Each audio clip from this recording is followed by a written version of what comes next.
American University in Bulgaria.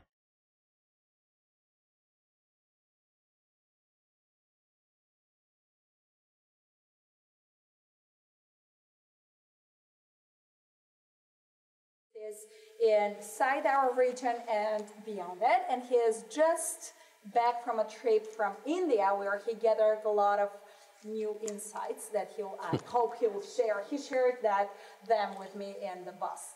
So please help me make his stay here enriching and exciting, and be active and ask all the questions that you had, because he is the guy to answer them. Thank you, Mark, and the floor is yours. Okay, thank you very much. So we're only 20 minutes late, considering the flight left an hour late, so they did try to catch up. Actually, London Heathrow was at fault. My incoming flight came from London Heathrow and was a little bit late there. Okay, so we're going through a number of things these next couple of days, and I'd like to bring you up to speed in some thinking models, because that will help you to understand some things later on, okay? So one thing that we're looking at is we think that differences are valuable, okay? So if we're looking at the Silicon Valley environment with entrepreneurs, startups, etc., that's a great environment, but you cannot copy that exactly into other geographies.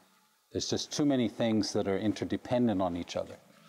So while we're looking and articulating how the Silicon Valley thinking process works, we're also, you can't copy exactly, so we're taking a look at how you can maybe take some of those ideas, some of those approaches, and implement appropriately in your own geography.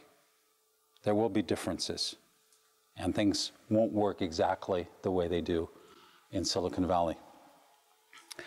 Okay, so that's kind of the disclaimer at the beginning. A lot of literature, if you want. You'll get the slides, so you don't have to write it down. But there's a lot of literature to go through that are covered here. So all of the ISBN numbers are there to look at.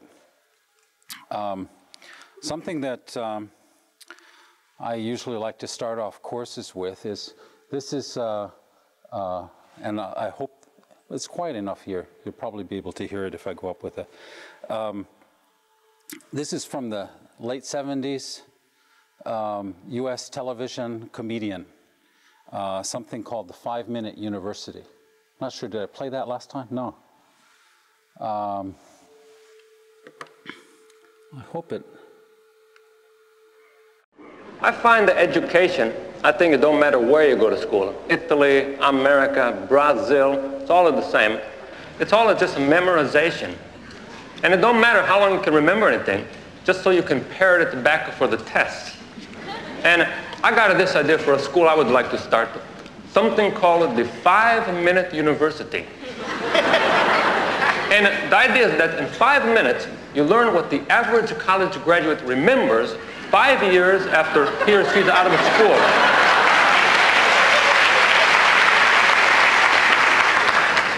With the cost of like $20. That might seem like a lot of money, $20 just for 5 minutes.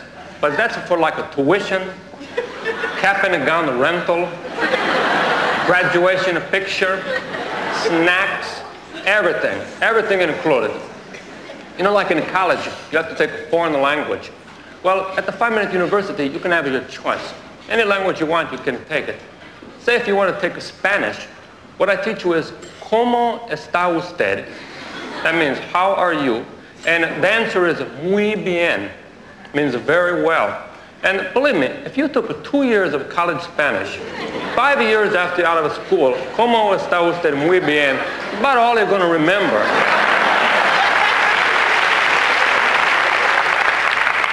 So in my school, that's all you learn. You see, you don't have to waste your time with the conjugations, vocabulary, all that junk. You just forget it anyway, now what's the difference? Economics, supply and demand. That's it. Business is you buy something and you sell it for more. Theology, I'm going to have a theology department, you know, since I'm a priest, it's only right. And what you have to learn in theology is the answer to the question, where is God? And the answer is, God is everywhere. Why? Because he likes you.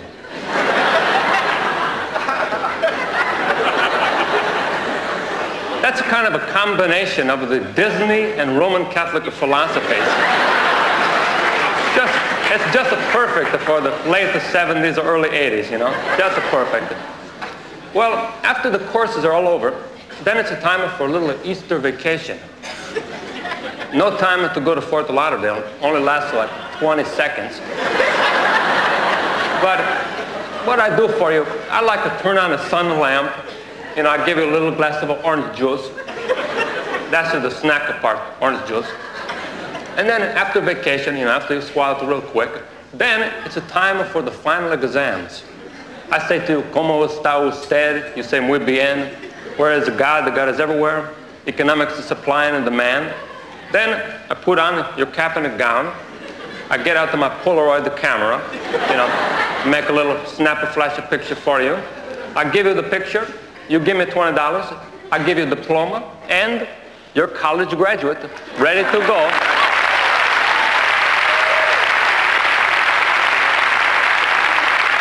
And I'm not sure, but I'm pretty sure, right next door to the 5-minute university, I might have opened up a little law school. You know, you got another minute?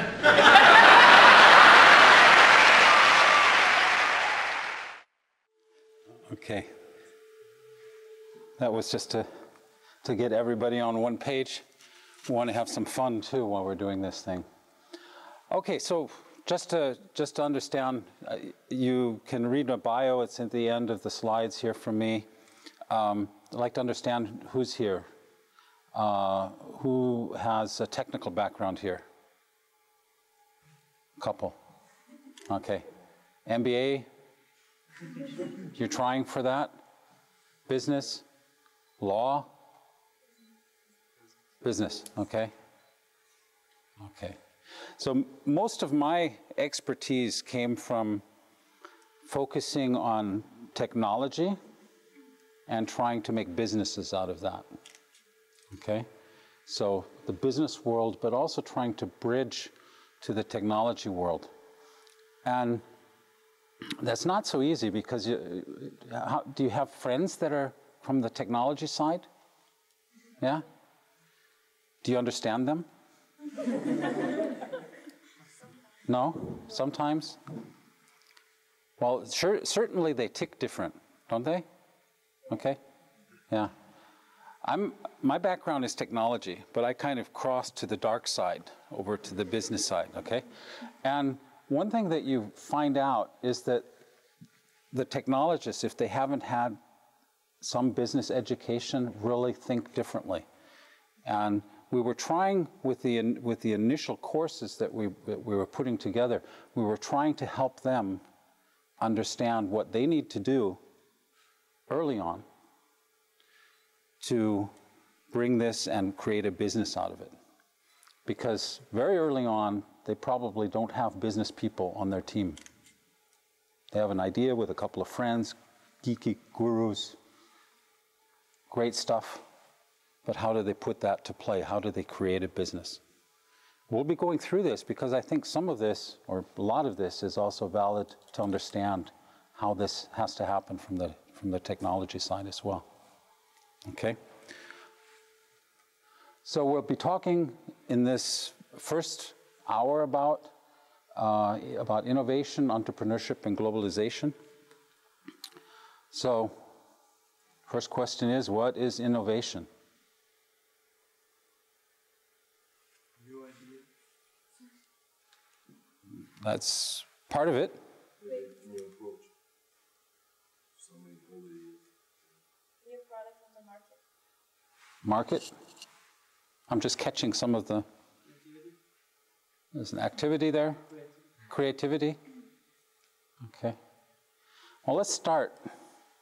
We start with an invention. Okay? Typically, we're taking something, an invention, and we're trying to get that to a market. Okay, that's why the market. And we're using a process to do that. So, an innovation is an invention paired with a process and a market. Okay? Anybody know what that process is called? Promotion. Promotion? Patenting. Entrepreneurship. So we're done. We spoke about innovation. No, we'll talk a lot more about this. So many people speak about innovation and they mean an idea. Okay? I have a great innovation. And it's not just the idea. It's the idea, the process, and the market. And we talk a lot about innovation management. And when you want to try to manage innovation, you have to try to manage the invention side, getting more inventions, and how do I get those out to the people? So technology transfer in universities is one way. Good ideas from the entrepreneurs another way. The most difficult has been the process and finding the right markets for it. Okay. This is what we call the light bulb Hall of Fame. If you ask who invented the light bulb, everyone says who? Edison. He's down here. 1879, based on carbon and vacuum, and that asterisk there means he put a patent on it. Okay? Well, there are a couple other people that had carbon and vacuum and patented it. Swan in England, Starr American, Goebel a German, carbon and vacuum. 40 years ahead of Edison. What didn't they do? They didn't put it in the market. They weren't looking to do it. They didn't put it to the market. Actually, Goebel and Edison, Goebel sued Edison for the patent, but he died before it was litigated. Okay, that shouldn't happen. You know, do it early, but quickly. Okay, but none of them took it to the market. That's what Edison did differently, and so he got the fame. And so that's what I usually ask my technical guys, because they're usually somewhere here, you know. Great idea. You know, one of the Lego bricks in the whole solution, but, you know, who gets the fame? The one that takes it to the market and brings it to the market. Okay? Same thing for computers. Okay? You can look at this in many different ways, but first commercial computer was 1950. The Z4, sold to ETH in Zurich, the Grand University, Federal University of Switzerland. A lot of claims around who invented the first computer. So everybody starts, well, this is the first digital, no, this is the first one that had a RAM, this is the first one that had, so. When you have an invention, you need to take it to the market. Otherwise, it's not an innovation. Okay? So what is entrepreneurship? What is that process that we're trying to manage? You guys are business guys, you should know this, right? Okay? It's a process. I mentioned earlier, it's a process. It's not a person. We talk about entrepreneurs. Entrepreneurs are people that know how to do this process. A serial entrepreneur, someone that knows how to do that again and again and again. It's about big companies that happen to be small. Why do we say that? We'll talk a little bit about it later, but why do we say that? Because first you start to sell a little bit of the product and then you increase the sales step by step. Innovation happens in small groups. It's about a big company that happens to be small. Not realizing the potential. Because the thing matters. You have the potential, but be really small, like a company. You have to think of what that company could be. Okay? The vision. What could this be? And then you think backwards. What do I need to do from now to get it there? And that's the process that we're talking about. Okay. I need to have that vision of where I want to be. What is that company going to be about?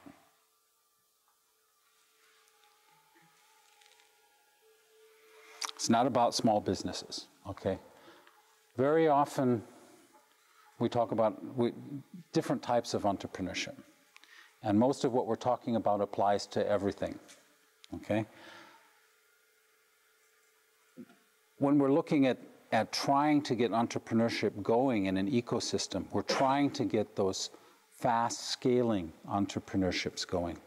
We call them also gazelles, fast moving companies that move up quickly, okay? That's why we basically say here, it's not about small businesses, okay? I'm not looking at delivering tomato pasta to the next 3 pizza restaurants, okay? Italy is a country of entrepreneurs, you could say. Over 1 million companies in a 60 million population. So about 6 people to every company. But they're doing like that, you know, they're delivering here to the next 3 restaurants. That's their business. That's a small business. If you find a way to scale so you can deliver to the million other ones, that's a scaling entrepreneurship. But we don't talk about those small businesses. And they're important to big businesses. We'll talk about that more tomorrow. Okay? Why these type of companies are important to big businesses.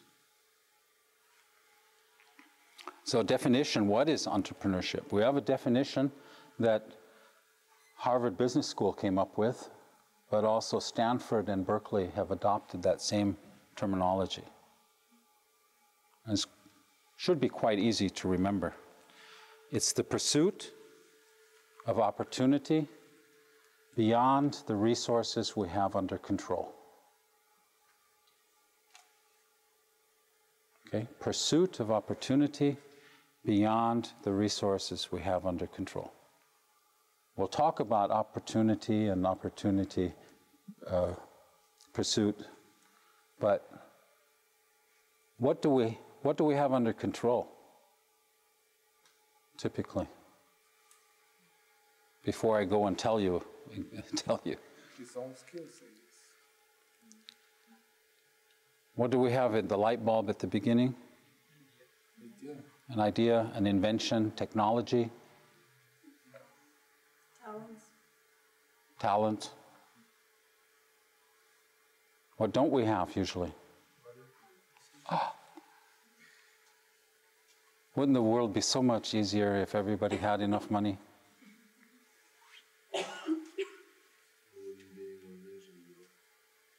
There wouldn't be competition. There wouldn't be competition, there wouldn't be any drive, there wouldn't be any passion. There wouldn't be any want. I want to have something.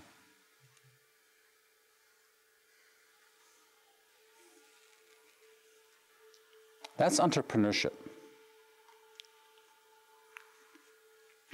Can entrepreneurship be taught? A lot of discussions with academics.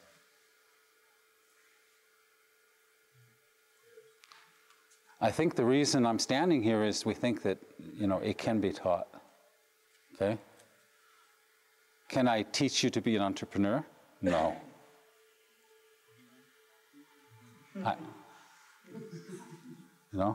I can teach you the skills that you need to have to be an entrepreneur, but I can't teach you to be an entrepreneur. That's something that we, you know, when teams form, usually an entrepreneur crystallizes out of that group. The one that's driving, that really gets to know how to drive that process to the market. Okay? So why do we teach entrepreneurship? We should just find those entrepreneurs real quickly and then let them off. You can be part of an entrepreneurial team. Okay? You can be pulled into the decision-making skills, opportunity recognition, resource acquisition. So you can be part of a team that is entrepreneurial. We basically say entrepreneurship is a team sport. At the beginning, you typically don't know who is going to be the kind of the CEO within your group. Sometimes crystallizes quickly, sometimes not. And sometimes later, you have to get a CEO from the outside. Manage the business by someone from the outside. Okay? So entrepreneurship bridges the gap between technology opportunity and the value that we're trying to extract.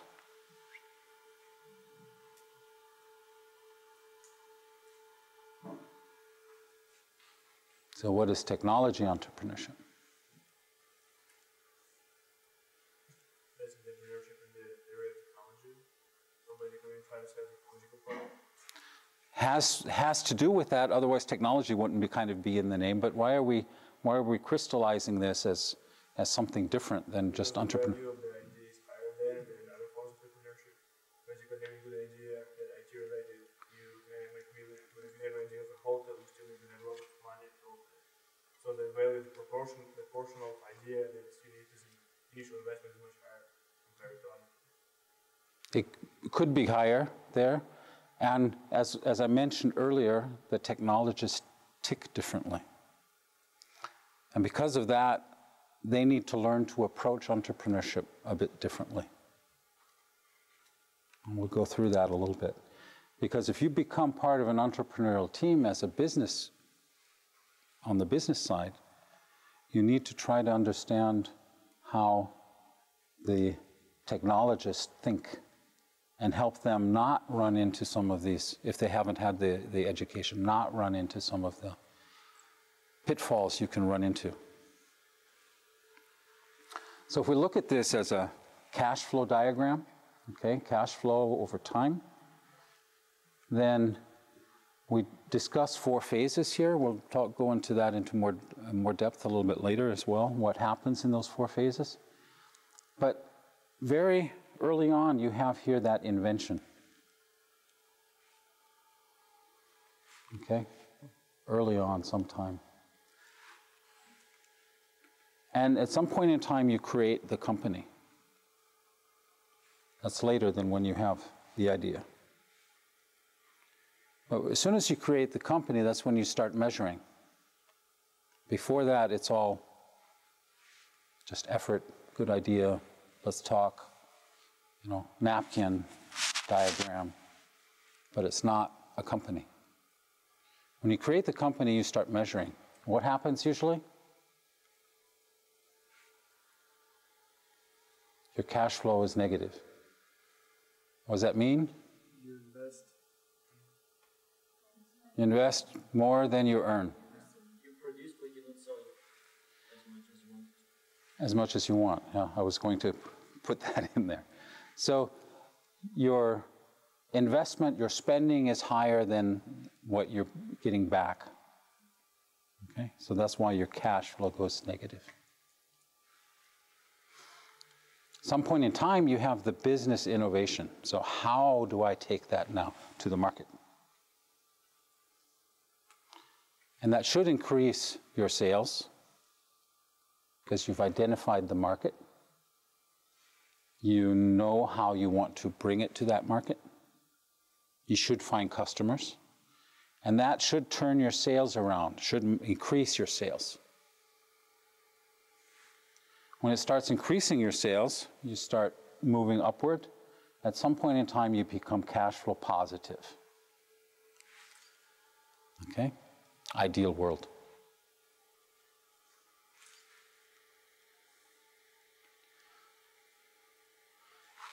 In this area, from the invention, and actually we say even before that,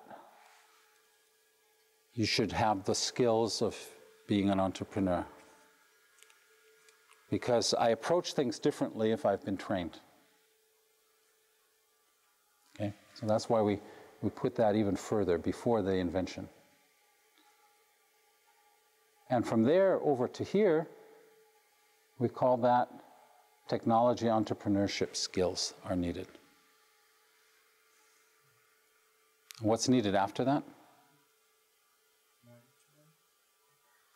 Management? Business skills? We kind of say business skills, MBA type skills. Okay. Management skills, MBA. An MBA typically learns how to scale an existing profitable company. They're not focusing on creating the company. They're focusing on how to scale an existing, I'll put the adjective there, profitable company. Because if your company is not profitable, you don't want to scale loss, right? So that's why the adjective's there. So for a technologist, you know, that's gone through here, you know, has the training, technical invention, gone through this phase, oh great, I've figured out, or I've brought someone on board that can help me figure out how to go to the market. We turn this around. What happens here? Break even, yeah, but what happens to the management team? Typically? 80 or 90% of the case? Management change. By whom? Yeah, from whom? But by whom? By whom? Who initiates it? The owners? The investors. Relatively seldom that the technical team that starts the company is successful bringing the company up, survives very long past this phase. Here.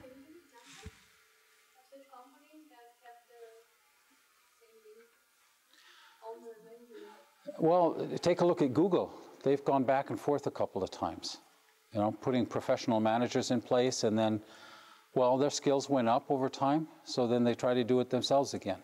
You know?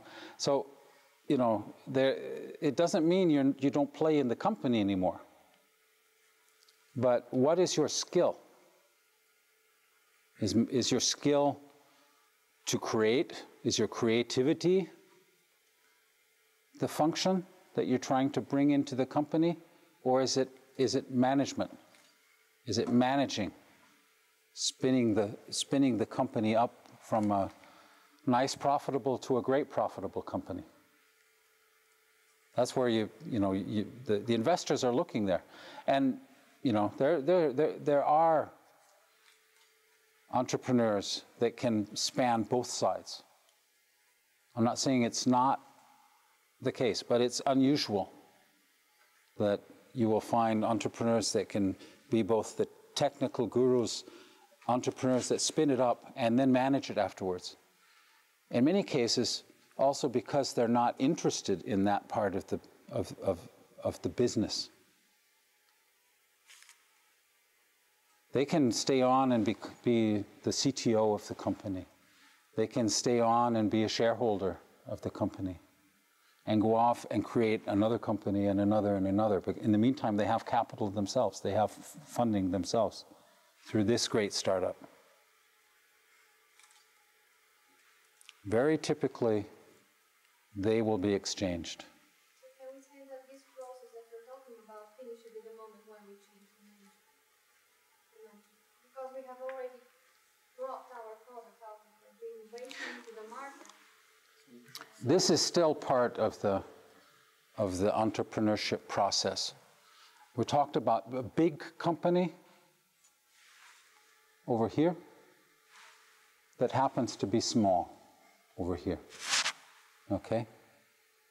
So it is part of the process. It doesn't necessarily mean it's the same people doing the process, or the same people in the same role doing the process. Okay? So technology entrepreneurship is not only a what, but also a when, kind of the timing. Because when that crossover happens, we talk more about management skills. Okay? The entrepreneurial process. We need to identify a need.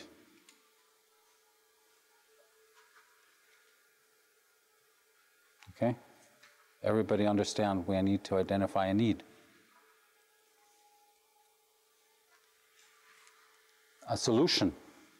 That should be maybe our invention,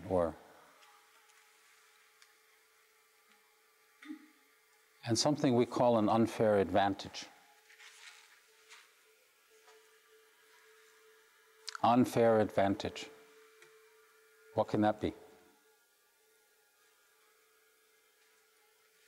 There's the innovation in the solution we offer. And that's why we have an advantage over the existing market. What type of advantage? Cheaper to produce. Cheaper, more effective. And more innovative than the others. Cheaper. Might be the first one who... Time to market. Patents, technology protection. Unfair advantage. Something the others can't easily get past. We use that unfair word just to get people to think. Okay? Unfair, everybody says, well, why should it be unfair? I want to be, ethically clean. But unfair advantage means you have something that the others can't reach quickly or at all. Okay? If we're talking in the IT area, patents aren't really that important. Because in 2 years' time, probably a new technology is going to pass the others. In pharmaceuticals, patents are really important because you have 10, 15 years development and field test before you can actually start to sell. So you need to protect it very long term. So patents are sometimes good. Time to market is sometime. Customers that have already bought into your idea, your competition might not have. That's what we call the opportunity. The need, the solution, the unfair advantage. When we're looking for the opportunity. Okay.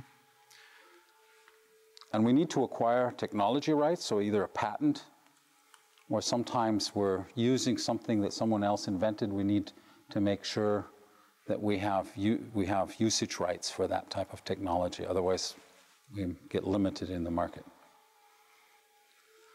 People and money. People. So we have this little team that started up, has a great idea, trying to move forwards. We think we have the right opportunity. We have a need, a solution, unfair advantage, but do we have the right team to be able to pull it off?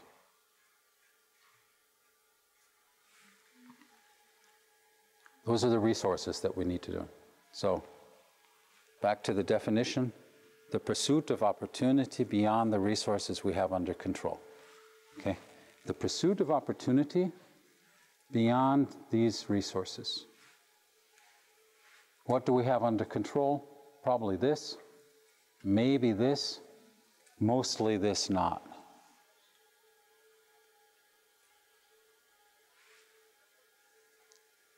The three critical resources: technology, people, and money. We see major trends. In technology, large companies and universities commercialize to small companies. So you have in universities technology transfer offices, okay? That's how Google got started, okay? Search engine algorithms from Stanford, modified, offered to Yahoo.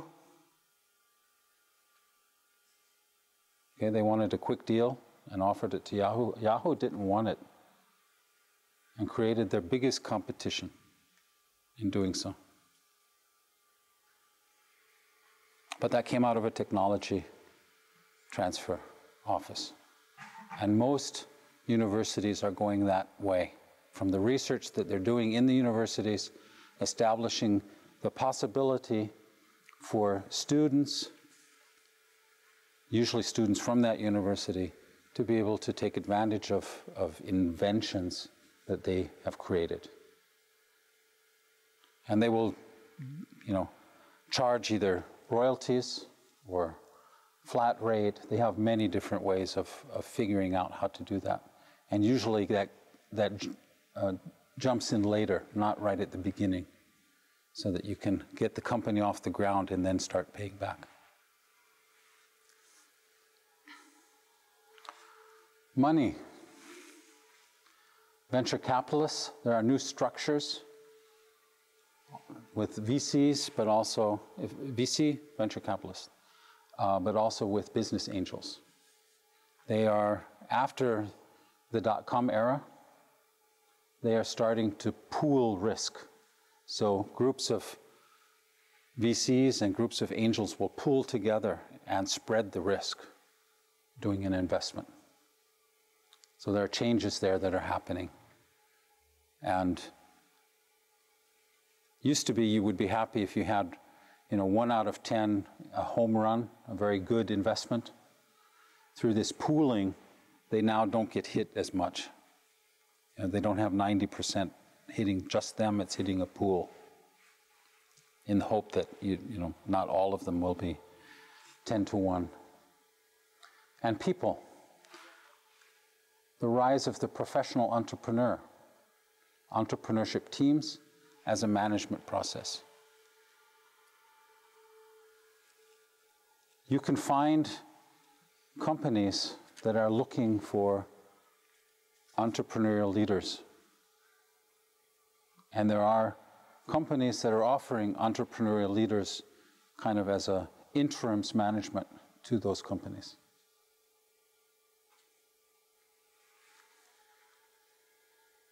Mechanism, mobile technology, mobile people, mobile money. Mobile technology, this is what we spoke about with the institutions giving technology away. Not everything has to be invented. Giving away is the wrong term. Enabling you with technology, they don't give it away for free, but getting access to that technology. Licensing, informal through people.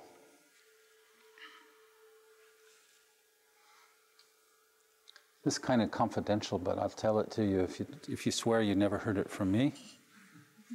Okay. We were working very strongly at one point in time. This is years ago, so maybe it's not that confidential anymore, but it is kind of embarrassing to the one or other company. We were working very strongly with their motor control and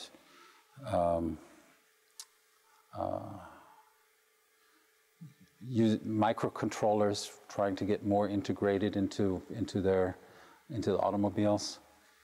And so we knew the teams that were working on the motors, and especially in the diesel department, we knew that team very well.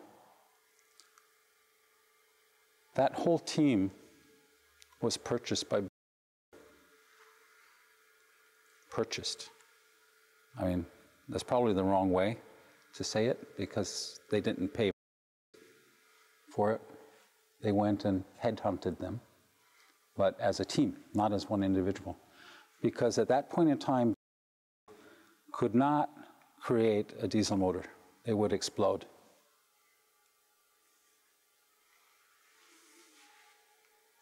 Through people.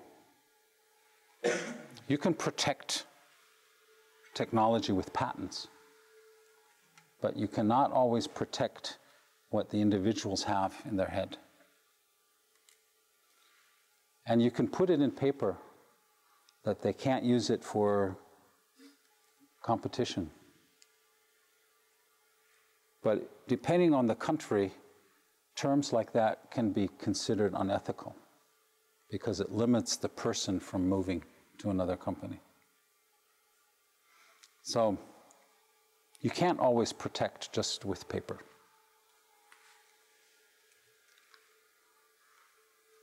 Mobile people, professional entrepreneurial management team. So some VCs actually hold a team of managers that are entrepreneurial. And when they do an investment and they see there's a missing person in that team, professional salesman, professional marketeer, CEO, they will bring someone in and enhance that team so that that investment can take off. And after 3, 4 months, 6 months, whatever it takes, that person comes back and goes off to another company.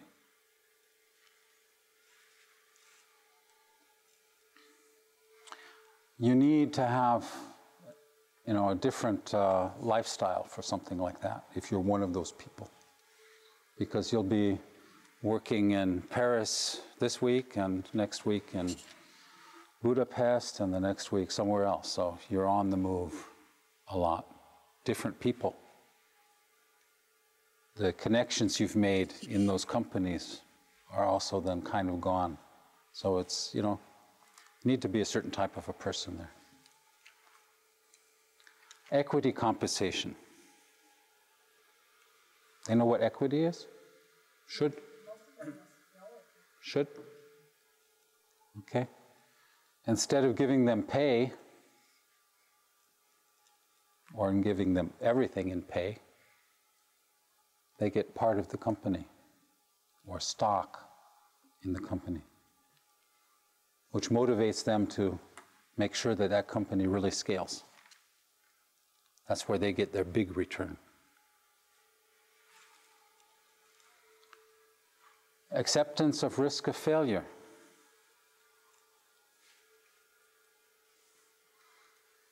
We have a shorter program this week, but I have a chapter on failure. That's one of the things that's not so accepted in Europe as it is in the US. In the US, if you're going as an entrepreneur to a VC, and you don't show up there with at least 4 failures, you're not considered an experienced entrepreneur yet. And so you don't get funded. Logic. You don't get funded because you didn't make failures. Okay? That's the American Silicon Valley logic. But for the VCs, they're basically saying, well, wait a minute, this guy did this, he's not going to do that anymore. He did this, I guess he's not going to do that anymore, and you go down the list. And you figure this guy now knows at least 4 or 5 or 20 things during those 4 failures that he's not going to do again. And here I've got someone coming in the door that's, fresh, clean, no failures. How can I trust that that person's not going to do these 20 mistakes? Okay? Different logic. In Europe, we have a different logic on failure. In many countries, if you fail, then you're banned from starting a company again for a number of years. In the UK, it's 5 years. In Italy, it's now 5 years. It used to be 15 years. Okay, 4 failures, 15 years in between. Let's say I start at 20, and I'm 35 at the first. You're about 78 years old, That's probably why Berlusconi is so successful now. You have to be that old in Italy to start getting your successes. Okay? Not that I support Berlusconi, but an old rich guy. So anyway. So we think a lot different about failure in Europe. And it's pretty much in all countries. Some less, some more. But failure is not kind of like what we want to do. And if we look at it in the corporate environment, anyone worked in a company before? Okay. Anybody had a failure? Something went wrong? I know you don't want to say yes, but... Just failure or in a company? In a company, in this case. Okay. What you typically have in a corporation, you have a project, target, okay? $1 million, project cost, 20 people, 12 months. That's when you start the project, okay? You finish the project, $2 million, 40 people, 2 years. Okay? Failure, at least budget-wise and time-wise. You have a whole, what we call a management review committee on your backs, analyzing why you spent more money, why you spent more budget, why you spent more people.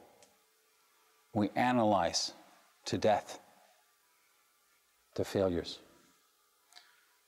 If I had spent $500,000 instead of $1 million, needed only 10 people, and I was done in 3 months, I get an award. But no one goes back and looks whether I could have done it with $100,000, 2 people in 3 days. No one goes back and analyzes the success. It's our culture. We analyze our mistakes, not our successes. And that's why in Europe failure is an issue. But we still have to accept it. If we want to be entrepreneurs, there are going to be failures. We need to try to manage those failures so that they're not as catastrophic. Okay?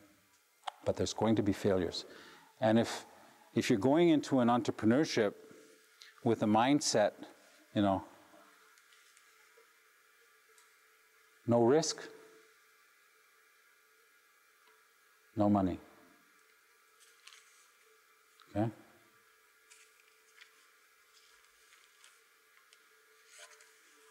We could get philosophical now. Is it good to earn money? Okay, no. We'll save that for a little bit later. Okay, mobile money. New forms of private equity, we touched on that. International investments by U.S. venture capital. One of the bigger issues that you find in Europe as well is that venture capital is scarce. Okay?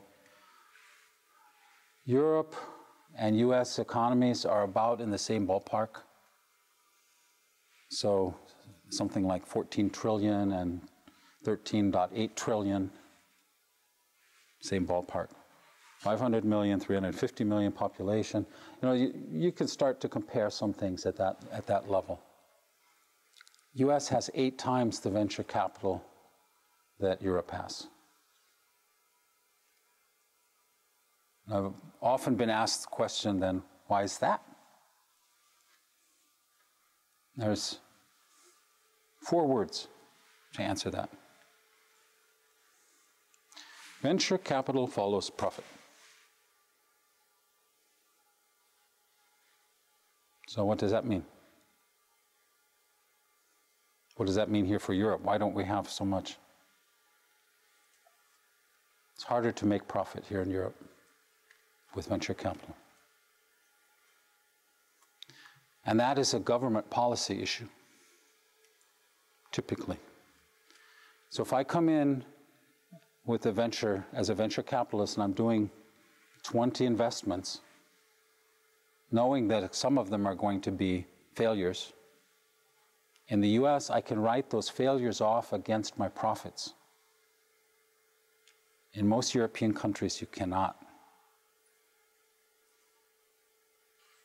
One of the reasons why there's less venture capital in Europe.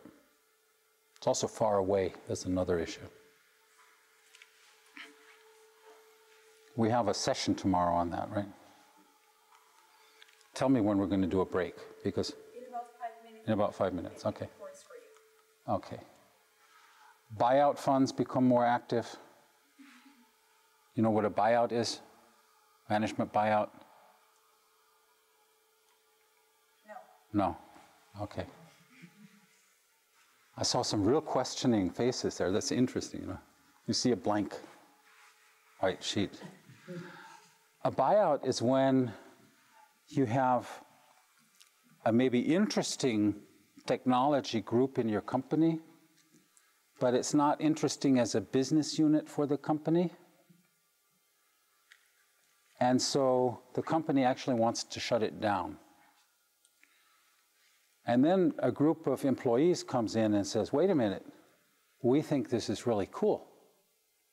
We would want to, if we can, we would want to start this company, spin it out, and buy that piece of company off of the larger company. And there are investors that will support that. Because you already have a lot. You have technology, you have a team, you have a lot already in place. What you need is the funding to buy it off of the mother company. It's maybe a niche product, not in line with the rest of the corporate area. So that would be a spin-off that's bought off by call it a management buyout, because a team comes together, management team, and says, we want this. Okay? Okay. Why don't we do the break now and then go into this? Okay. So I stopped here because we're moving now into what we call entrepreneurship styles. We spoke about entrepreneurship being able to be taught, but you also need to understand what is your style, to understand which role in the entrepreneurial team you could take. We said earlier, entrepreneurship is a team sport. Many can play, even if they're not the born entrepreneurs. An entrepreneurial team is much more efficient if you're all educated in entrepreneurship and talk the same jargon, the same words, understand what this means. Nice tone. So we see three modes. One is to lead, one is to follow, and one is to execute. Okay? And we see three functions in those. One is to create, one is to manage, and one is to innovate. Now, if we take those and try to cross-link what those are and what they mean, we come to a number of graphs. One is, on this side, if we lead, on this side follow, and kind of in between is execution. Sometimes leading, sometimes following is execution. High-performance entrepreneurial teams are typically self-organizing. When you're a young team, 5 people, and you have an opportunity to go to a conference, someone goes there as the CEO of the team. And while that person's there, press calls up and says, may I talk to the CEO? Well, all of a sudden, you're the CEO. Okay, so there's 2 CEOs. or 3, or 4, or 5, depending on what the needs are. So everybody has the role of being a CEO, a CTO, whatever, in a small entrepreneurial team. Self-organizing. They're flexible, self-disciplined. They have a common goal. Okay? Very close. Common priorities, common values, hopefully. And this is all enabled typically by shared ownership. Because you own part of the company, you are motivated to make things work. And so you share a lot of that vision and motivation. The same people may play different roles on different teams within the same company. I just said that with that analogy, CEO multiple times or CTO. And one company that basically shifted their roles every 6 months. So these 6 months they were CEO, and the next thing they were CTO, just to make sure that they're knowledgeable in all of those roles. In a fast-scaling entrepreneurship, that should probably happen really quickly, so 6 months is pretty long. Question? Oh, just a short question. So CTO stands for Chief Technology Officer. What's the difference between CTO and CIO? The one is Chief Information Officer. What's the difference between what they do, both? The CTO will typically look at like the technology itself and be the one that decides on the technology. And the CIO is responsible for how the information flow within the company works. So the back-end servers and what type of information you want to flow between the different ones. Okay. You have then a CFO, finance officer. There's lots of C's. If I take create and manage, and in between I get innovation. Okay? Creativity, but also managing it, innovation. Of course, there's roles that are here and here. Innovation requires a combination of creativity and management. Creation requires the greatest technical competency. Management requires technical affinity. Technical affinity means you're close to the technology. You understand the technology or what it's good for. So you're not completely technology adverse. Okay? Different functions are best suited for different people in this area. These are really different types of people. And the functions are rarely exchanged. All collaborate in both dimensions.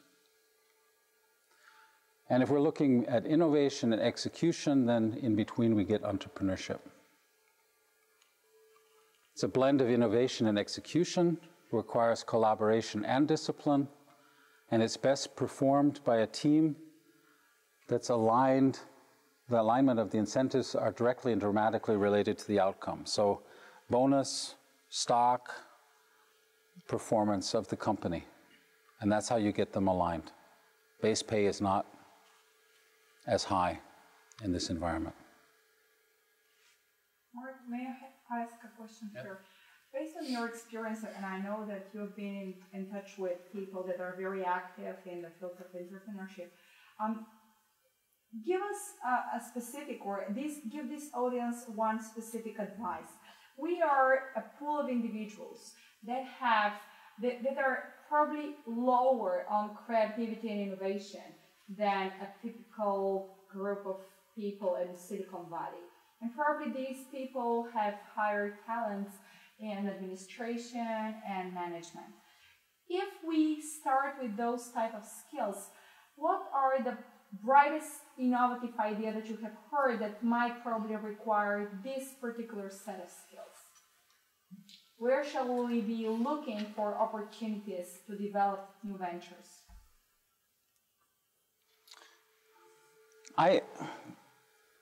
I think new ventures need both. So I'm not trying to avoid the question, but I think if as I said initially, we came kind of like we recognize that the technologists are not skilled in entrepreneurship, are not skilled in the business side. And the idea that we had behind it was not to try to compete with MBA classes. The idea was, or business classes, okay? We're not trying to create an Olympic swimmer. We're trying to, to help the people when they jump into the entrepreneurial waters, that they don't immediately drown. They can swim ashore, okay? And on the business side, you probably, when you sit down with, basically you're looking and you say, well, okay, this probably won't work, or that won't work, or that won't work. Technologist doesn't see that. And just the same from the other side, you probably wouldn't have the creativity to say, this is a great idea that, is really unique, that no one else has. And this is where it's a blend. It's a blend of people, a blend of skills. And it's not, you'll not have, entrepreneur immediately come out of that group, because that's an additional, the leadership aspect is an additional part. Being able to grasp and articulate. Very often the entrepreneur is the one that articulates what this is about to the VCs, okay? Kind of gets into that CEO hat. Not necessarily trying to get there, but kind of gets into that role.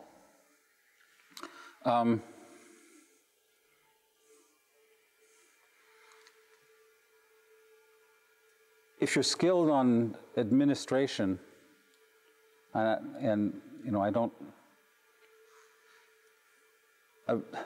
had the case today where technology was supposed to make it easier for me to check in. Okay, so my boarding card on the phone.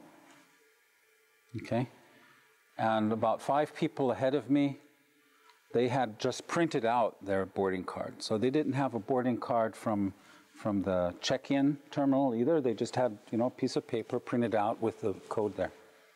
And so they went in, checked in. I came in, checked in. Oh, I need to see your passport because I can't see on the phone whether someone else has checked your passport. I said, wait a minute. This is supposed to make it quicker, not slower. And besides that, the 5 that you just let through, they just printed it out too. I could have printed it out without you knowing whether I had, So administration, whatever you bring into it, you have on the one side technology, but the administration has to support the technology and make it efficient. And if you go a step forwards and then 2 steps backwards in the implementation, then you run into I was frustrated because this is, a cool thing, you stick it on there and it doesn't work. You have to go and find your passport again and show it. So improvements can only work in sync. That's why I said, it's a team working there. Obviously someone, and this was Lufthansa, okay, Lufthansa administration didn't trust the technology. They trusted being printed on a piece of paper, but they didn't trust it being on a phone.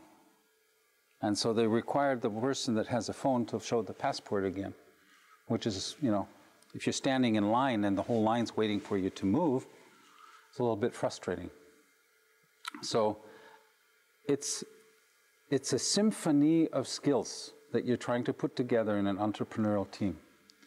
And I don't think trying to focus on, how do I make administration more perfect? It's how do I make the whole solution more perfect?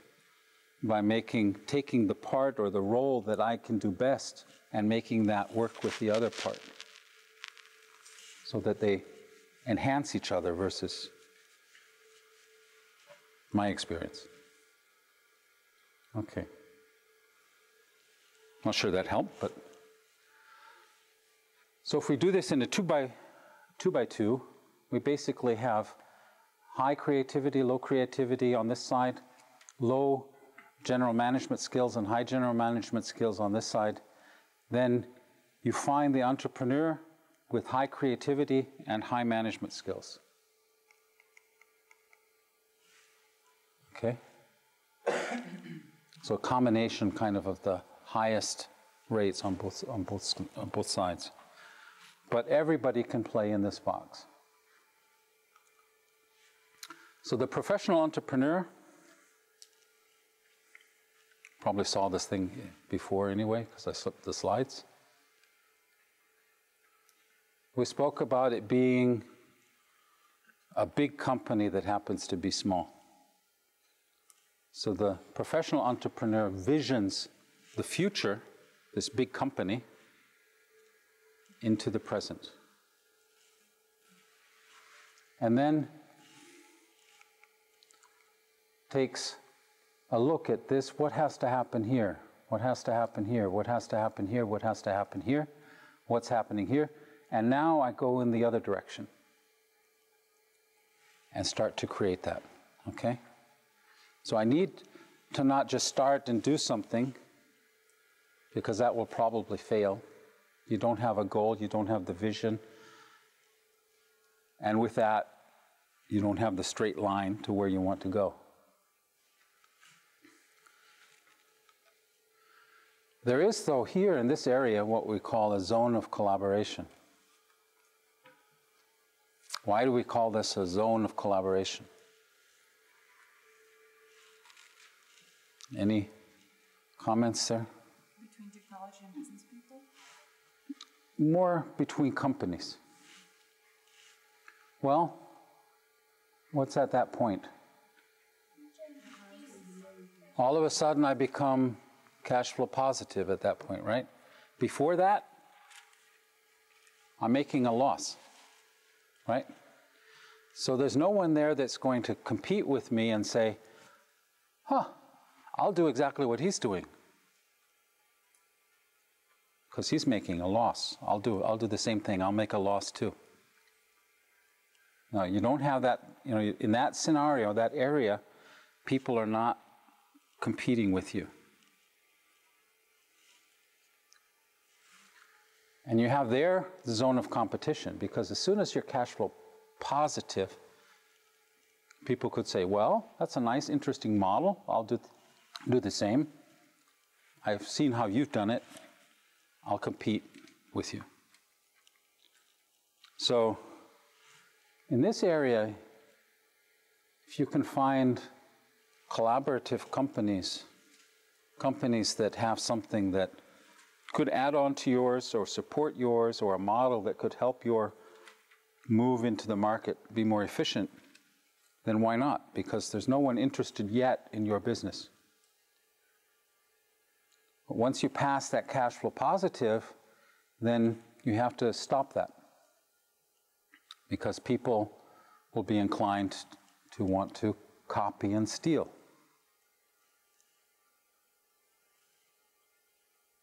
Okay? Zone of competition.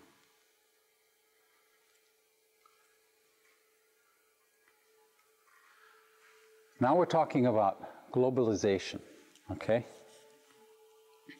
Entrepreneurship and globalization. And if we take a look at it kind of from two geographies, one from the US and one from Europe, then the approach is different if you want to go global. Okay? In the US, a startup, it's doing partially sourcing, buying, getting, and selling product. It has a local tech team, local sourcing. It may outsource its manufacturing. It retains quality control. It has beta customers locally, executive selling through executives, scaling direct sales, and developing a distribution channel. It starts to go global on this area by outsourcing software development, like to China, or like to India here, sorry. It's manufacturing to China, getting call support center in India. So it's outsourcing certain functions to be able to go global.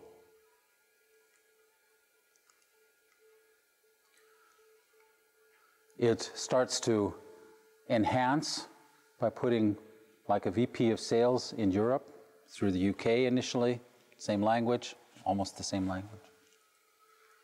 Asia through Japan, more Western, Asian, yes, but it's more Western oriented than some of the other Asian. Some go through Singapore.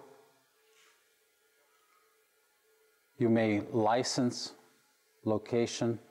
You have joint ventures, co-branding, establish a subsidiary in another country. Okay? So the US kind of goes from sourcing through selling here. Okay? Outsourcing and then through selling to globalization. If we look at a European startup, we have the same here, local team, local sourcing, etc. We have beta customers, but we typically would go globally by establishing a sales force in the US, for example, or in other countries first. US sales support, Asia through Japan, etc. And then outsource. So typically, European startups go through selling first and then outsourcing. There's no rule about this, but this is kind of the way it works better. Test the market first on sales and then outsources.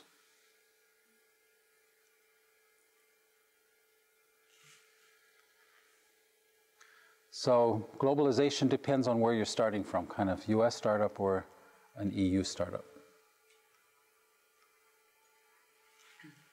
Yes? A couple of reasons why. A couple of reasons why. Outsourcing from Europe is a lot harder than from the US for some reason. Has to do maybe also with work laws in different countries, because if you outsource, jobs go away. And then you have, in the US, you have the politicians that get upset later, 20 years later, that they outsourced, but they don't have the laws that hinder that. In Europe, there's even within the EU, moving jobs around gets to be very emotional. And, moving hundreds of people somewhere gets to be a big issue. And politicians have big problems with that as well then. I think that's probably the biggest reason why it goes first to sales.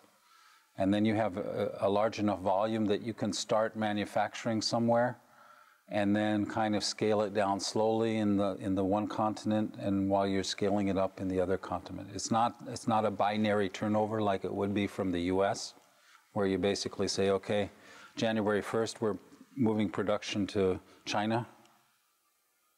What about the markets in terms of consumers? The differences? For us, for Europeans, moving to the US is kind of the way to go global, because reaching the US market basically is the way you can reach other global markets, because all of a sudden it's a huge market, first of all, and then the path from the US to Asia is also a quicker one. I think that's the motivation to go to sales first as well. The markets are different in quality terms. You need to service the markets differently sometimes. Usually our European products are over-engineered compared to US products. Compete well. I had a couple of times, I'm US, but I've lived in Europe long enough to feel European. I've had a couple of products I brought from the US over to Europe and was bringing them to this market I had to completely re-engineer them. They just would not fit our European standards on quality, and these were telecoms products. They needed to fulfill requirements at that time that they just wouldn't. So they said, bring this product over to Europe. And I said, actually, you're asking me to bring a demo over to Europe. It wasn't much more than a demo. Had to be completely re-engineered. So one thing, we're usually, much more quality concerned. Many people, and I think that has to do with culture as well, also language.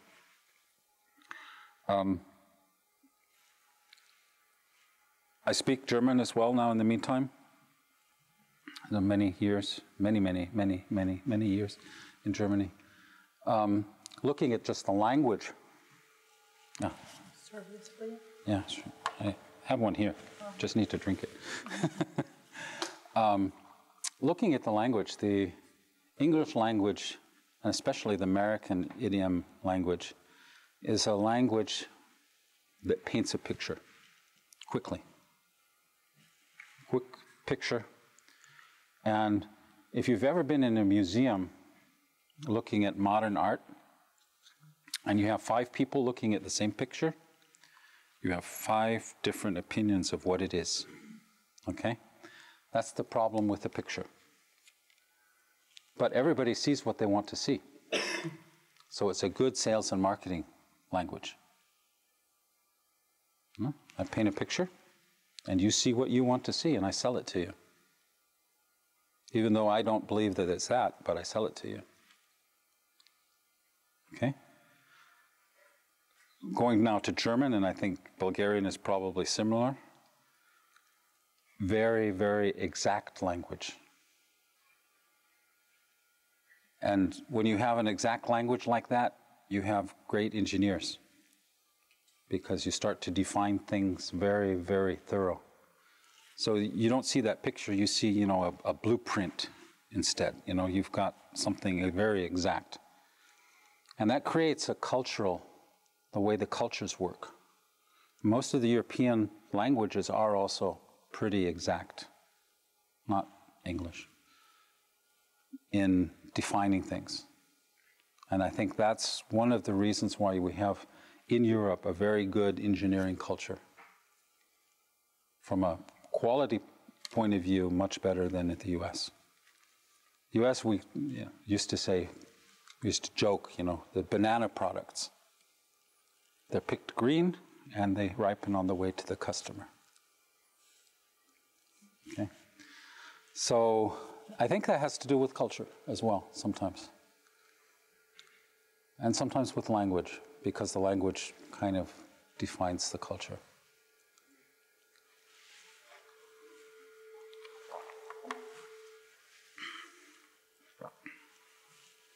Skinny side up. I spoke to some of this data. Okay, this was the ballpark, 14-something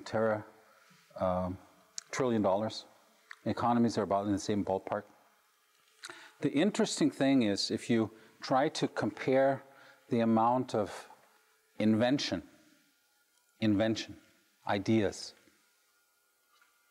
and you try to find some measurable.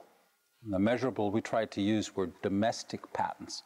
So patents that you file to protect your invention in a domestic market. So for the US, to protect it in US, for Europe, to protect it in Europe. Okay, I got this data from the European Patent Office from a couple of people that I know. That's in Munich.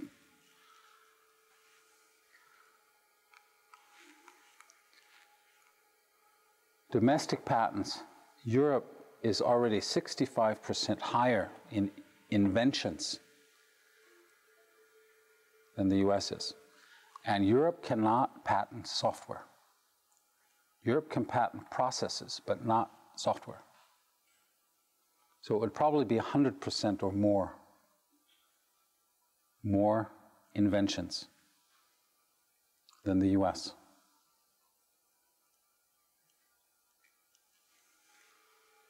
Okay?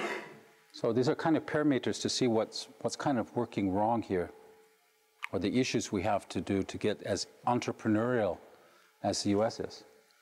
VC activity, this was first half of 2010. Need to update the data, but it's about the same. It's 1/5, 1/8, depends on the quarter. It's around that ballpark of the US. As I said, venture capital follows profit. Okay, then there's a lot of attitude issue, okay? One thing is entrepreneurship education started in the US over 20 years ago, and in Europe basically this millennium. 2002, 2003, you started seeing the first entrepreneurship courses in universities. The types of entrepreneurship courses were, in the US, is 8, and this is 1 to 2. So we're starting to see generic entrepreneurship, technology entrepreneurship, maybe social entrepreneurship, though we don't really believe there's much difference in some of those, but you're starting to see different focus areas coming up as teaching areas. So one of the biggest areas, but that's policy that has to change, is the attitude. And some of the attitude is the training to understand this isn't as risky as I thought it was. At least I'm making a calculated risk. Does the dot-com era say anything to you? You know, dot-com era, so 1997 through 2002, around that area. All of the high-tech IT type things. Okay. At that time, many companies were standing, you know, on the pier in front of the entrepreneurial sea and saying, entrepreneurship, I'll jump in. Okay? And when they were in there, they found out that they couldn't swim. That's not risk-taking, that's stupid. If you're standing there and you know, I might drown if I jump in there. But I've got a buddy there that's jumping in there with me, and he knows how to swim, and he can help me ashore.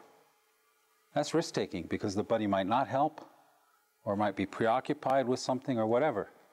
But you're taking a calculated risk. That's entrepreneurship. Knowing something might happen, but also seeing that something good might happen as well. We might survive. Okay. I got this here. I go backwards here.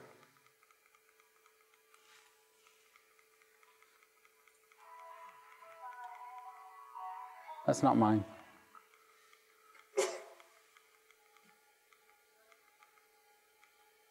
So,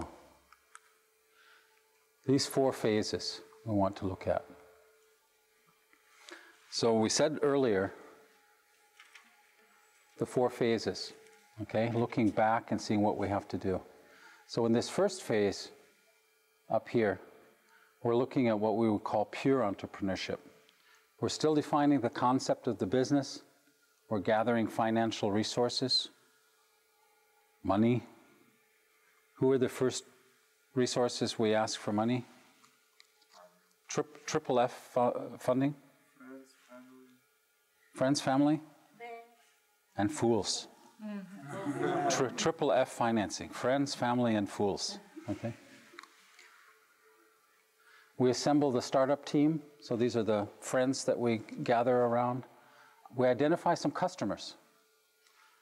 We analyze the competition. You know, do we have a chance? Do we have an unfair advantage? That's analyzing the competition. We start to build a prototype, and we try to get a first customer, someone that will want to buy the product or whatever it is. Okay? In the second period, that's the bigger period here, this is the broadest one here, we define also what business we aren't in.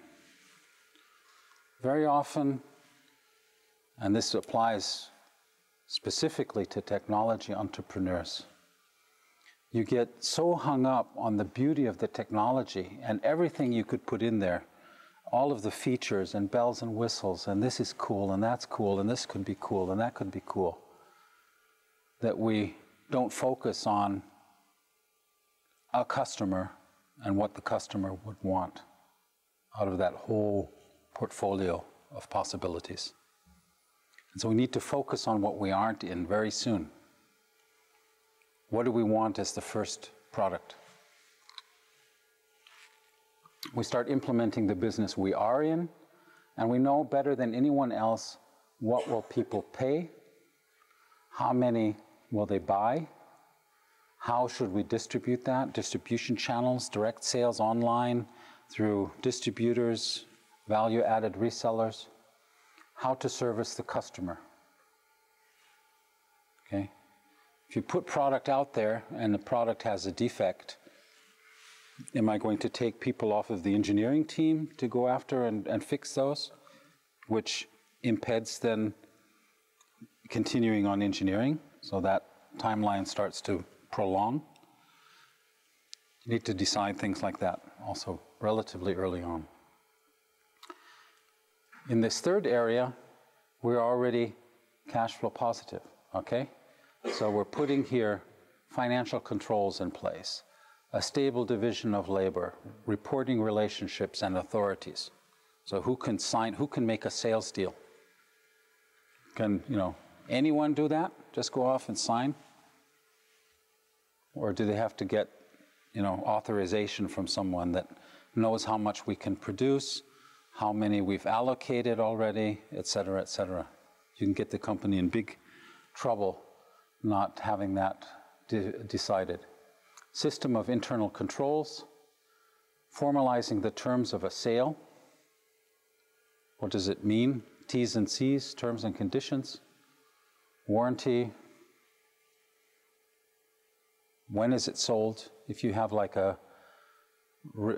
it's also reporting. If you're from the business side, you probably know what the difference between a sales out is. If you're supplying to a distributor, then the distributor will say, well, this is going to have 3 months shelf time, 3 months on the shelf in average until someone buys it. Then I need a guarantee for 2 years plus those 3 months. So for the end user gets the guarantee, so you have to start calculating those things. What happens if it stays on the shelf all the time? How long can the customer return product? You've got a lot out there. Just shipping to a distribution channel doesn't mean a real sales. It means you've moved your inventory from internal to external. And the sale doesn't really count until in that shop someone has taken it off the shelf and actually sold it. So for reporting purposes, that's when a sale happens.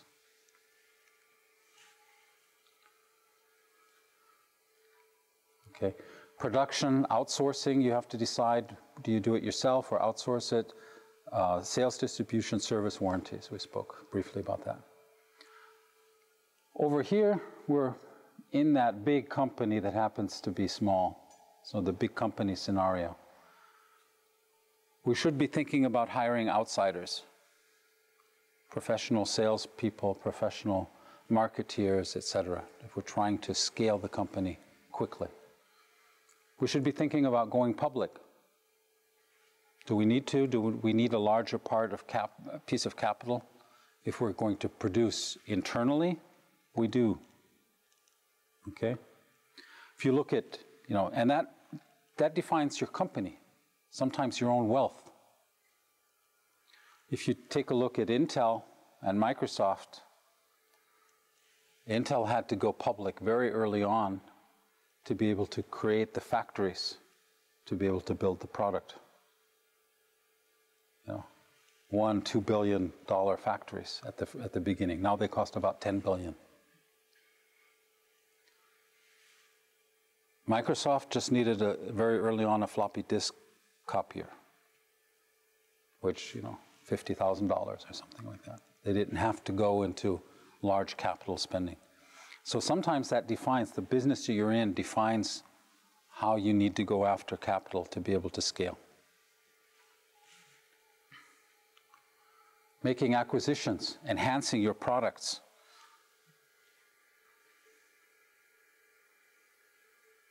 We'll speak about enhancing your products a little bit later, but what does that mean, enhancing your product line?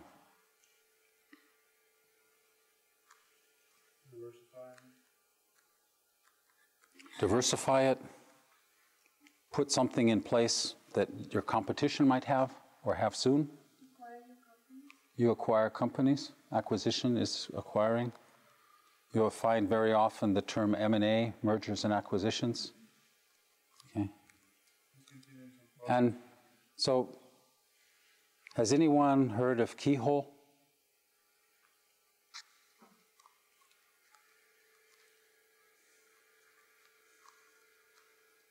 And after I tell the name, I'll ask how many have you actually used it, because I think at least 90% here have used it.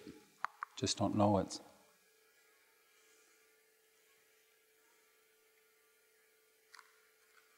No? Keyhole? Google Maps, Google Earth? Okay. Technology was brought in. Okay. You add follow-on products.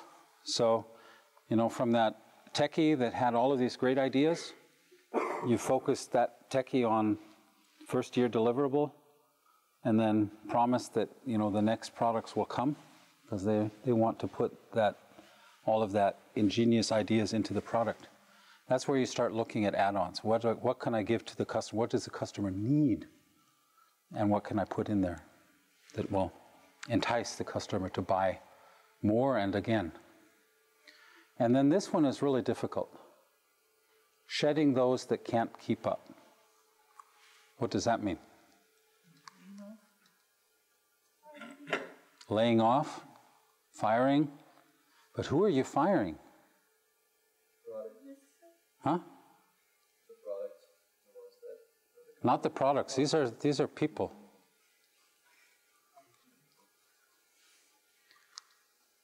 Remember those 5 that you started up with? 3 of them can't keep up. Those are potentially your friends.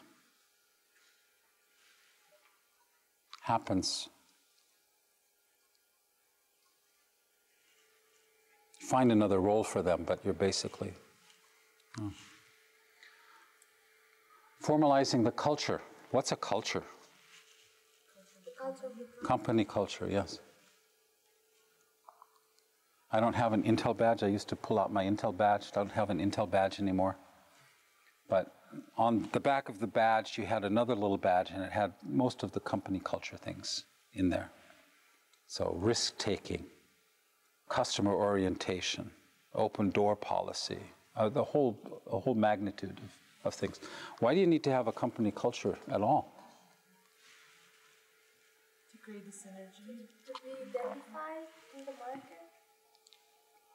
Well, you can be identified in the market. Like, we had cubicles. You know what a cubicle is? Yeah. It's an office, you know, about like this. No, it was a little bigger, but not much. Basically, size of a desk, a chair. What was it?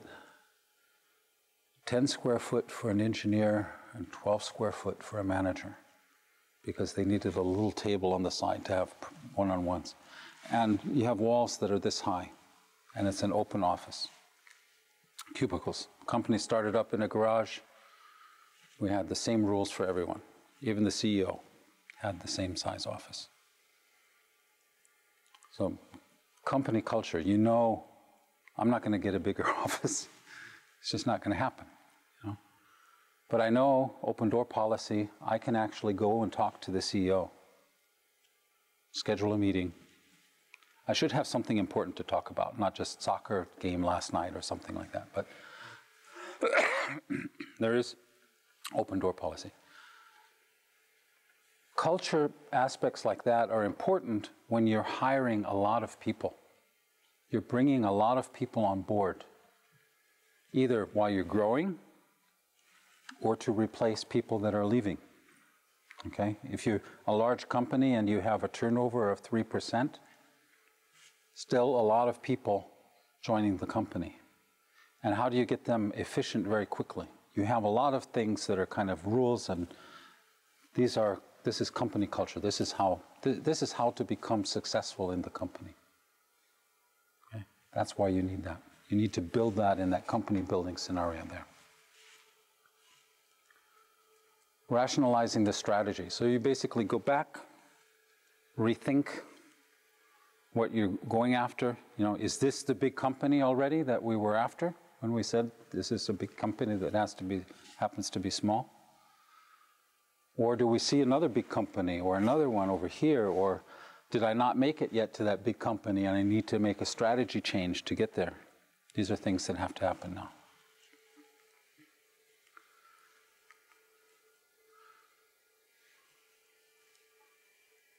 And this is tomorrow. So, questions? Yeah? This is actually for tomorrow's topic, yeah? So we can have questions and we can let you off a little bit earlier. Okay? If you like. Questions, yes? So, you've been talking before about the unfair advantage that you get from the start when you have an idea.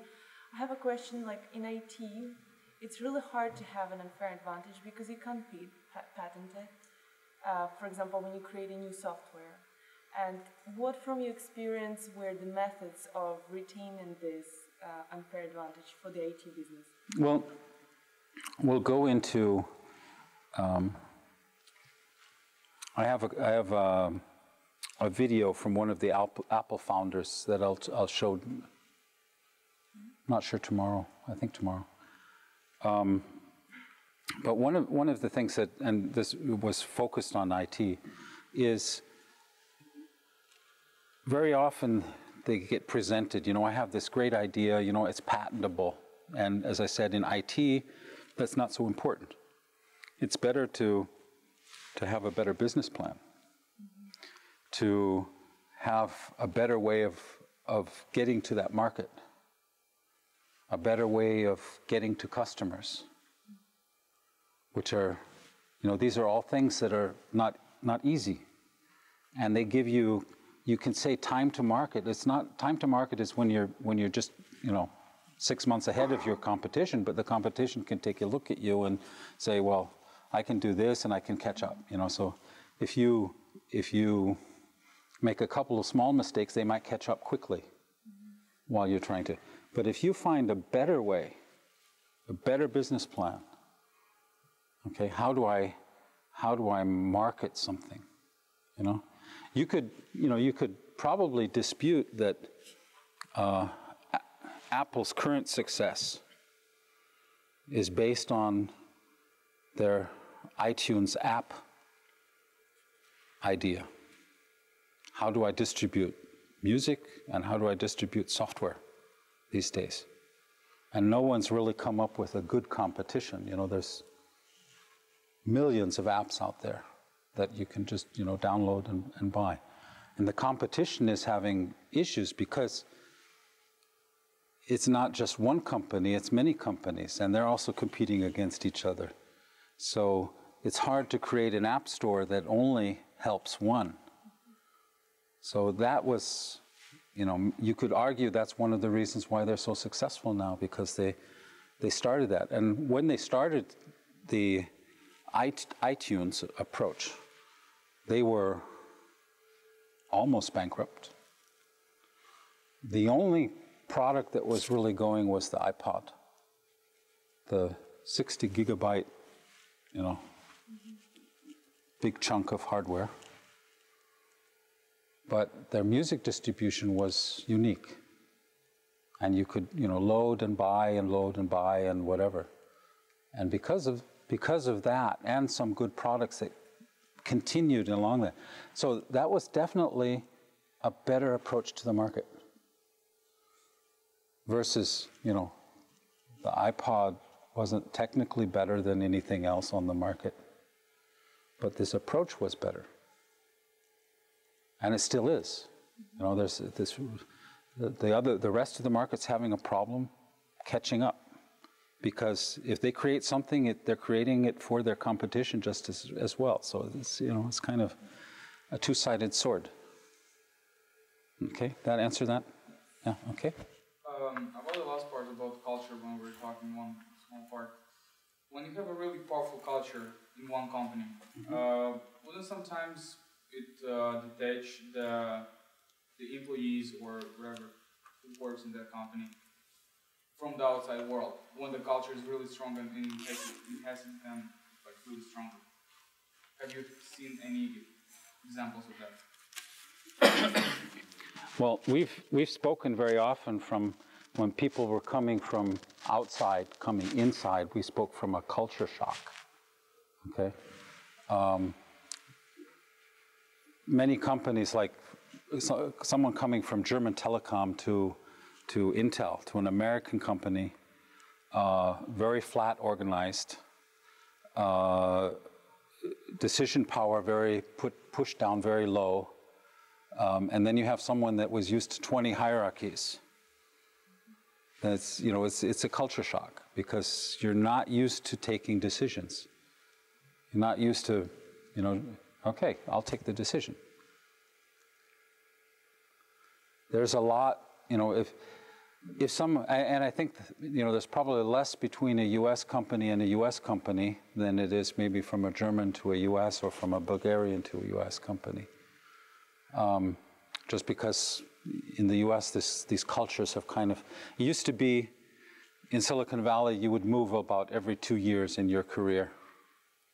You know, you would work there and there and there, you got a better offer, then you went there, and you would, you know, try to move up the ladder while you would move.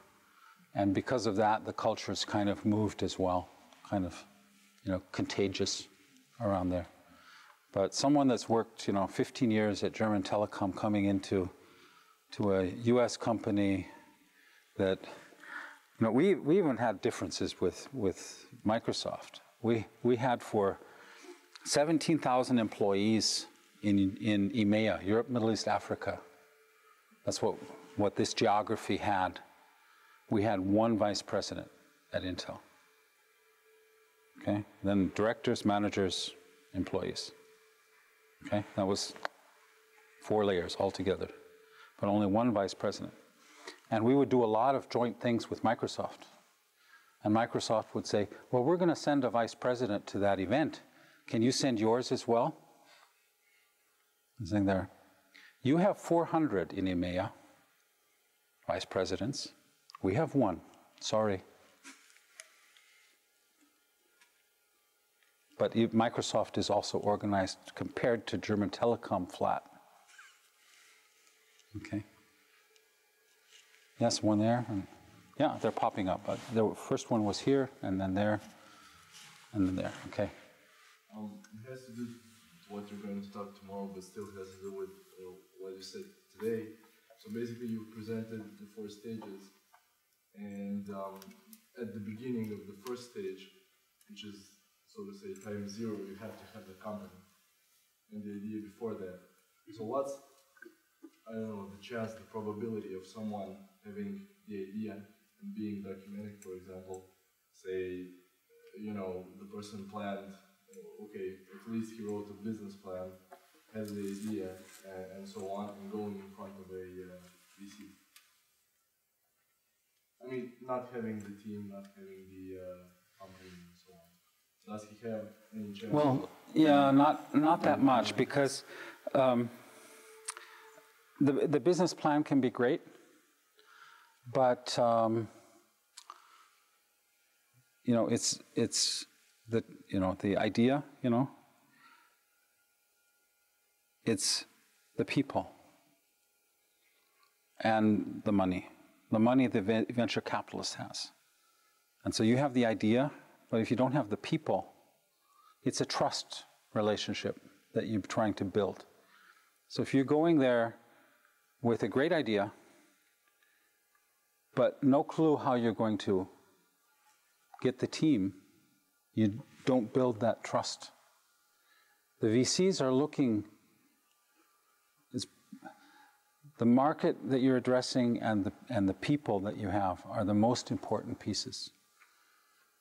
Technology, yes, that's kind of a prerequisite. It's kind of a ticker off. But when you want to go and get the funding, they want to have a team that they believe can actually do this. And we'll go into that tomorrow, the day after tomorrow also with communication. They want to have a team that they can believe in. Okay? What's the difference? Because I'll get to you back there and there just a second.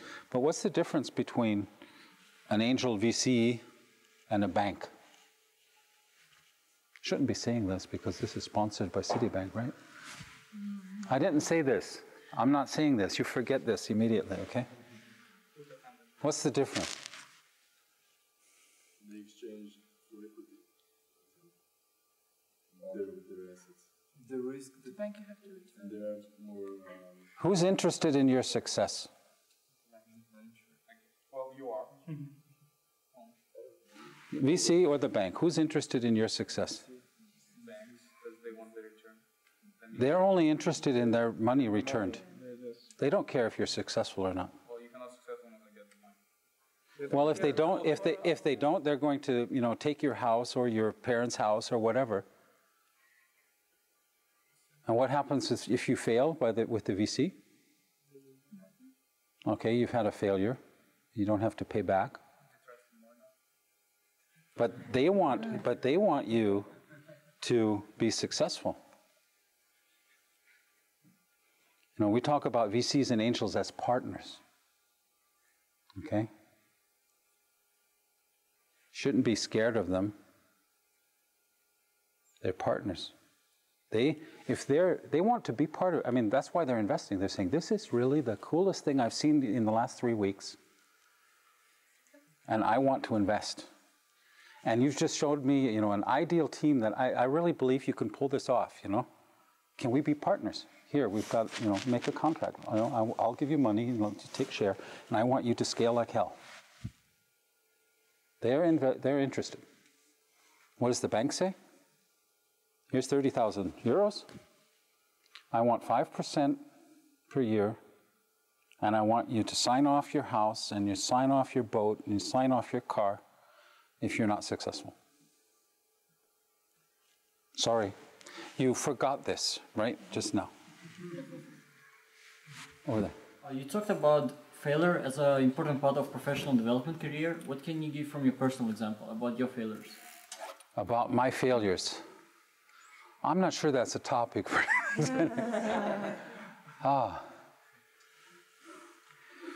we had a number of projects that, depends on what you call a failure, yeah. Huh? You did have a positive impact on your career, like you said in the presentation. Well, what was it? I think it was Einstein, but I'm not sure if I get the quote together. But it was Einstein.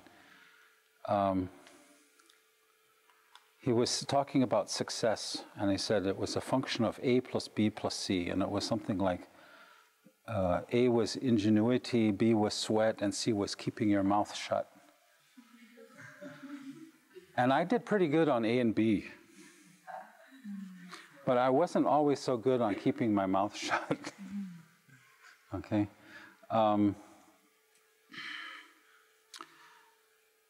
I think one of the things, I'm a born optimist. And that's sometimes dangerous, but it's also sometimes an advantage, okay? And I've been a couple of times on the border where it's been a disadvantage, okay, of being too optimistic about the way things go. On the other side, if you believe, and I had my doctor father, we call them,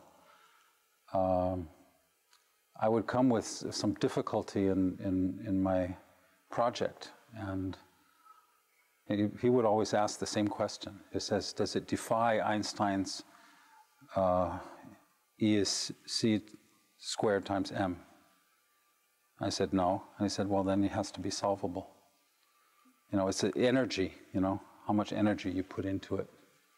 And sometimes you can defeat problems that come up with a lot of energy.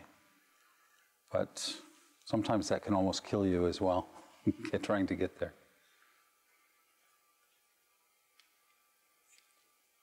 Optimism is good, but you need to be realist sometimes as well. Sometimes hard. I have a partner. My wife is more on the other side, so we kind of balance each other. You know, I go after something and she pulls me back. Okay. I know I didn't answer your question, but. So yeah, my question is about 3 Fs. As a source of, 3 Fs, yes. 3 Fs as a source of investment that you suggested, right? That's usually the first step. So I was participating in one of the seminars where the real entrepreneurs were kind of successful. Well, they were successful, and they were like telling us that don't use the money from your friends, family, or someone close to you. So the question is, which one to believe, and can you justify your position? I would say it's typical that you use those 3 because you don't have any other options. Okay, it's hard to get funding from other sources early on, but I would tend to agree that that's, you know, running a risk, at least you know, emotionally a risk with your friends and families and people that are close to you. You know, it's kind of like, you know, who would, you know, if you've got a nice car, you know, who do you lend your car to? You know? Who do you trust enough that it doesn't come back? It comes back in one piece, but it's only this big. Well, you can establish trust in various people. Sure, but it is a risk. I mean, it's like it's selling something to a friend. You know, my son was upgrading his telephone, or wanted to upgrade his telephone, and I said, well, you better sell your old one first. And he was going to sell it to a friend, and they were starting to dispute about the price, and the parents got involved, and we said, oh, nope, we're not going to sell it to a friend. And then we put it on eBay and got almost twice as much. It's always risky. You risk relationships sometimes, but in that early phase, you know, if they could tell me a better way, more secure way, you know, I would be an advocate of that too, but getting good financing early on is hard.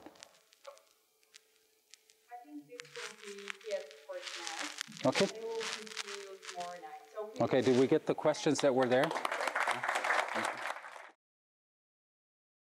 This program is brought to you by AUBGTalks. For more, please visit us at aubg.bg/talks.